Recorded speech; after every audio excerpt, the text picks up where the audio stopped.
안녕하세요, 뉴스반장입니다.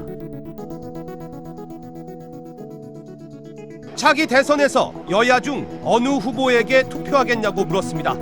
더불어민주당, 즉 여당 후보에 투표하겠다가 37.3, 민주당을 제외한 야당 후보에게 투표하겠다가 41.7%로 오차 범위 내에서 팽팽하게 맞섰습니다. 이런 박빙구도는 대선 후보 선호도로도 이어졌습니다.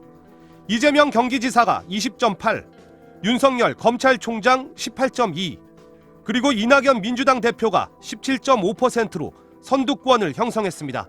전진은 디지털과 그린의 새로운 미래로 나아가는 것이고, 통합은 국민 모두 함께 나아가자는 것입니다.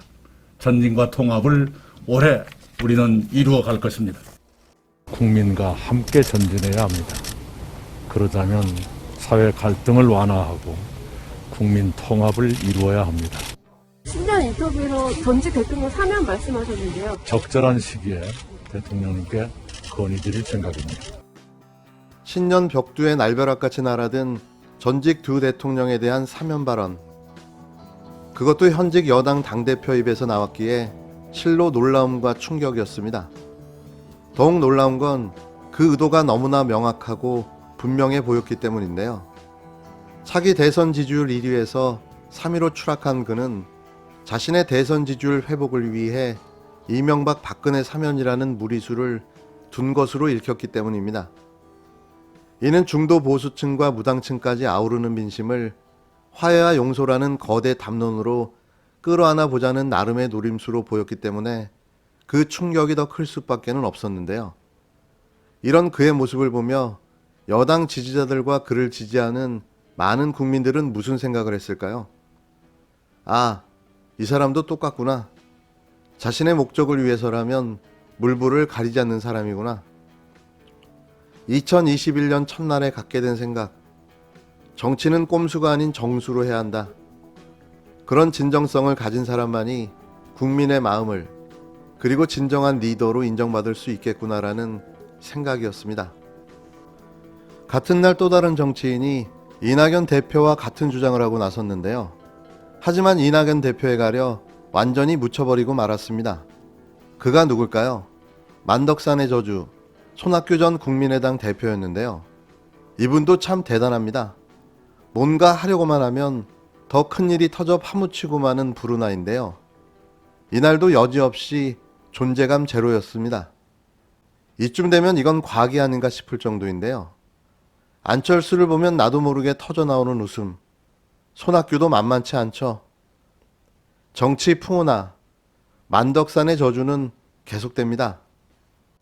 정청래 더불어민주당 의원은 1일, 이낙연 더불어민주당 대표가 지난달 30일 한 매체와의 신년 인터뷰에서 적절한 시기가 되면 두 전직 대통령의 사면을 문재인 대통령께 건의드릴 생각이 있다고 말한 것과 관련해 이명박 박근혜 사면에 반대한다는 입장을 밝혔습니다.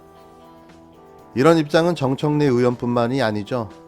우상호, 김용민, 김남국 등 민주당 내 다수 중진들과 소장파, 초선 의원들 중심으로 강경한 입장들이 쏟아져 나왔는데요. 이런 걸 보면 사면론은 이낙연 대표만의 생각이었던 걸로 보여집니다. 그중 가장 합리적이고 논리적인 반대 의견을 제시한 정청래 의원의 주장을 정리하면 이렇습니다. 물론 저도 그의 의견에 1000% 공감한다는 사실을 미리 밝힙니다. 정 의원은 이날 오후 자신의 페이스북을 통해 용서와 관용은 가해자의 몫도 정부의 몫도 아니다. 오로지 피해자와 국민의 몫이다. 가해자들이 진정 반성하고 용서를 구하고 이제 됐다. 용서하자라고 국민적 합의가 됐을 때 용서하고 관용을 베푸는 것이다. 그럴 때 국민 통합도 된다며 이와 같이 전했는데요.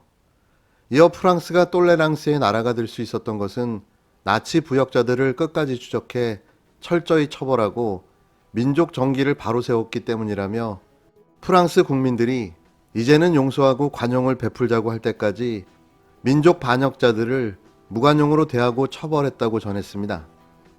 정 의원은 5가지 이유를 들어 사면에 반대했는데요. 그는 첫 번째, 재판이 끝나지 않았기 때문에 할 수가 없고 편법적으로 해서도 안 된다며 사법 정의가 무너지고 만인은 법 앞에 평등하다는 헌법 정신에도 부합하지 않는다. 판결문의 잉크도 마르지 않았다고 일갈했습니다. 이는 사면 주장을 한 이낙연 대표도 사전에 알고 있었던 사실로 보여지는데요. 그는 지난해 대정부 질의에서도 이와 같은 발언을 한 사실도 있죠. 그러니까 알면서도 자신의 유불리를 계산해 전략적으로 한 발언이라는 겁니다. 법률적으로 형이 확정돼야만 사면도 가능한 것으로 알고 있습니다. 대통령의 고유권한 이어서 또 정의원은 둘째, 두 사람은 국민께 사과하거나 용서를 구한 적도 없다. 셋째, 2016년과 2017년 이게 나라냐며 촛불을 들었던 촛불 국민은 뭐가 되나? 촛불 국민들이 아직도 용서하지 않고 있다. 넷째, 이명박근혜에 대한 사면은 특정인 누가 제기한다고 되는 문제가 아니다. 국민들의 응어리는 아직도 그들을 용서할 준비가 돼 있지 않다.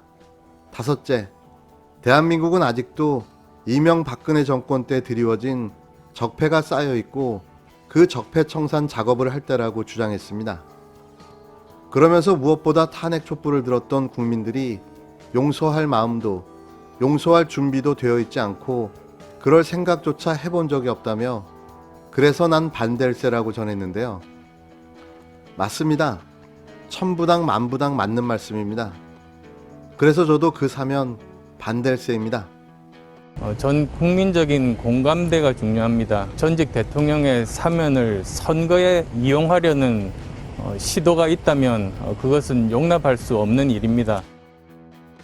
2021년 신년사를 빙자해 대국민 담화를 발표한 차기 대권 주자도 있죠. 검찰당 총수이자 무소불위 아나무인의 정치검찰 윤석열입니다. 역시 그는 저희의 기대를 저버린 적이 없는데요. 올해도 검찰 안팎의 여건은 결코 쉽지 않을 것입니다. 공직자는 주어진 상황이 어떠하든 오로지 국민을 위해 봉사하는 자세로 최선을 다해 책무를 완수해야 합니다. 어떠한 사사로운 이해관계도 당장의 유불리도 따지지 않고 오로지 국민만 바라보며 바른 길을 찾아가야 합니다.